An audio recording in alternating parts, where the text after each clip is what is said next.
boleh bangga dengan kincir anginnya. Cina boleh bangga dengan matahari buatannya. Tetapi umat Islam harus bangga dengan menjawab salamnya.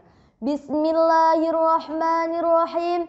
Assalamualaikum warahmatullahi wabarakatuh. Hamdan wa syukran lillah. Salatan wa salaman ala rasulillah. Amma ba'du. Yang terhormat Dewan Juri yang berpulpen keadilan, mengalirkan tinta, melukiskan catatan angka, penentu sang juara, serta hadirin wal hadirat rahimakumullah. Pertama-tama dan yang paling utama, marilah kita panjatkan puja kepada Yang Maha Kuasa, puji kepada Yang Maha Suci, dan syukur kepada Yang Maha Ghafur. Karena atas rahmat, nikmat, dan karunia yang Allah berikan kepada umat-umat dari berbagai macam adat dan istiadat. Dari pejabat sampai dengan masyarakat, dari kolong merat sampai orang melarat, dari nenek-nenek yang doyan getuk sampai nenek-nenek yang main Facebook. Betul begitu hadirin? Kedua kalinya, salawat berbingkaikan salam semoga tetap terlimpah curahkan kepada Nabi kita semua, Nabiullah Muhammad sallallahu alaihi wasallam. Beliaulah Nabi yang paling agung, walaupun beliau tak pernah ke Provinsi Lampung, tetapi namanya tetap disanjung-sanjung. Ma'asyiral muslimin rahimakumullah.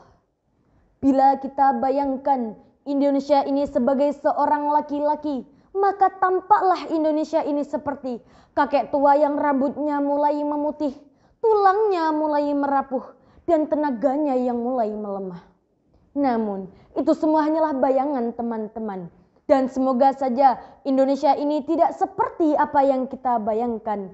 Karena saya yakin semangat kemerdekaan akan terus membara di jiwa-jiwa muda dan serta seluruh penjuru rakyat Indonesia.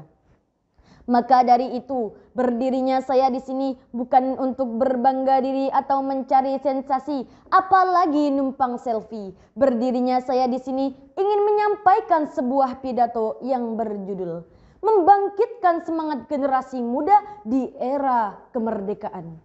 Ma'asyiral muslimin rahimakumullah. 17 Agustus tepat 78 tahun yang lalu, Indonesia menyatakan diri sebagai negara yang merdeka.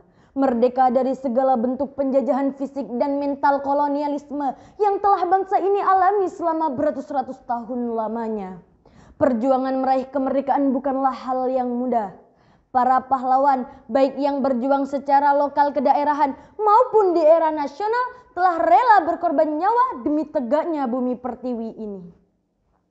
Hadirin wal hadirat rahimakumullah. Apakah setelah pidato kemerdekaan 78 tahun yang lalu, Indonesia sudah sepenuhnya merdeka? Secara fisik, memang kita semua sudah merdeka, bahkan diakui sebagai negara yang berdaulat. Namun, ada hal lain yang wajib kita pahami bahwa penjajahan di masa sekarang ini lebih mengarah pada penjajahan mental. Globalisasi membuat segala hal cepat berubah dan tak disangka. Hal ini mengancam kedaulatan negara. Kedaulatan negara saat ini terancam bukan dengan perang senjata, akan tetapi dengan perang ide, gagasan, dan produk. Beberapa waktu lalu, kita telah melaksanakan pesta demokrasi pemilu langsung. Namun, pemilu seolah menjadi perang antar kubu pendukung pasangan calon. Kebencian, hujatan, berita hoaks merebak di media sosial. Sehingga merusak tatanan persatuan dan kesatuan bangsa. Pertemanan yang awalnya damai, kini menjadi hancur hanya karena berbeda pilihan. Kebencian mendalam seolah menjadi senjata andalan dalam rangka merusak negara ini dari dalam. Na'udzubillah, summa na'udzubillah. Hadirin, lalu sebagai generasi muda yang dijuluki sebagai tongkat estafet kehidupan di masa yang akan datang, peran apa yang akan kita ambil dalam rangka memajukan bangsa dan negara? Dalam Quran surat Ar-Ra'd ayat 11 Allah berfirman, A'udzu billahi minasy syaithanir rajim. Bismillahirrahmanirrahim. Innallaha la yughayyiru ma biqaumin hatta yughayyiru ma bi anfusihim. Yang artinya, sesungguhnya Allah tidak akan mengubah keadaan suatu kaum kecuali mereka mengubah diri mereka sendiri. Quran Surat Ar-Ra'd ayat 11.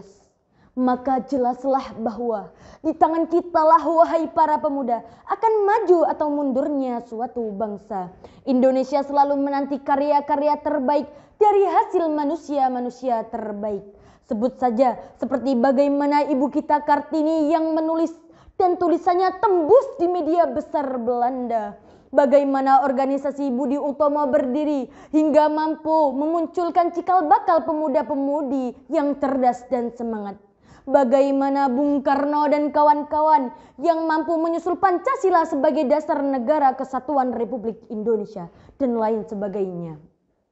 Hal itu terjadi berkat usaha, kerja keras, dan pengalaman sepanjang hayat.